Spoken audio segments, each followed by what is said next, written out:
So hello welcome back to my channel. कैसी है मेरी यूट्यूब फैमिली। तो गाइज आज मैं आया हूँ अपने बाल कटाने। बहुत बड़े हो चुके हैं मेरे बाल गाइज। तो अभी चेक करो आप, अभी मैं बाल कटाऊंगा अपने। बारी आ गई है मेरी, बहुत टाइम से बैठा हुआ था।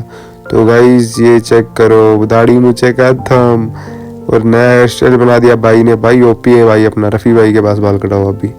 तो गाइज यहाँ से मैं घर जाता हूँ। ये चेक करो कितनी गंदी हालत हो चुकी है रास्ते की। मतलब कुछ भी यार, रास्ते में लोग गंद फेंक देते हैं। चलो खैर,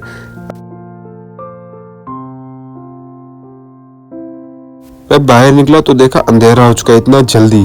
तो फिर मैं घर के लिए निकल गया। मेरे को जुकाम जैसा फील हो रहा था तो मैं आ गया, मैं सो जाता हूँ। ठीक है, बाय, मिलते हैं कल।